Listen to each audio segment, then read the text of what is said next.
नमस्कार आमी रिमी आमार चैनल रान्नार आत्मकथाते आपनादेर स्वागत।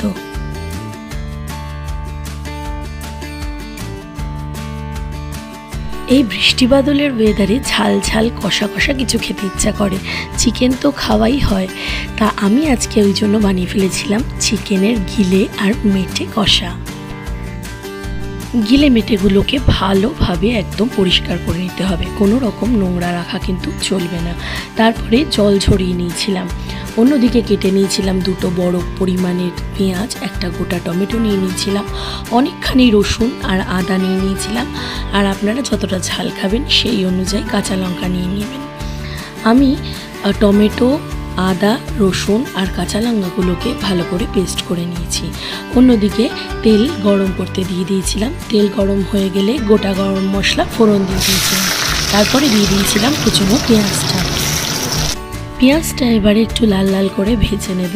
পেঁয়াজটা লাল লাল হয়ে ভাজা হয়ে গেলে ওই পেস্টটা ওর মধ্যে দিয়ে ভালো করে কষাতে হবে।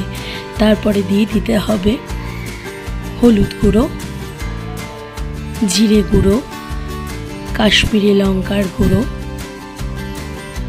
নুন আর সামান্য একটু চিনি।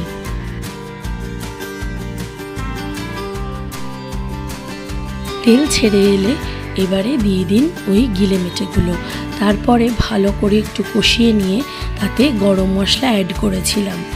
এরপরে আমি একদম গ্যাসটাকে লো ফ্লেমে রেখে ঢাকা দিয়ে দিয়েছিলাম। আপনারা চাইলে একটু জল অ্যাড করতে পারেন, কিন্তু আমি জল অ্যাড করিনি। এইটা থেকেই বেশ খানিকটা জল বেরিয়ে আসবে। দেখুন অনেকটা জল বেরিয়ে এসছে, আর এই জলেই মোটামুটি এগুলো একদমই সিদ্ধ হয়ে যায়। এভাবে আরেকটু টেনে গেলে আমরা নামিয়ে নেব। আমার ছেলে তো অস্থির করে মারছে, মা কখন হবে। আমার ছেলে প্রচণ্ড খেতে ভালোবাসে এটা। দেখুন না এবারে ও কি বলে। এবারে কি রুটি আর ভাতের সাথে সার্ভ করেন? ও আমার তাড়াতাড়ি দাও। হ্যাঁ হ্যাঁ দিচ্ছি। ওই যে যেমন ছেলে বলল, আর কিছুই নয়, গরম গরম ভাত, পরোটা, রুটি, আপনার যেটা দিয়ে খেতে ইচ্ছা করবে আপনি সার্ভ করে নিন। আর এই ওয়েদারের জন্য তো একেবারেই পারফেক্ট মেনু এটা। তো ঝটপট এই ওয়েদারের মধ্যেই কিন্তু বানিয়ে ফেলুন। Thank you.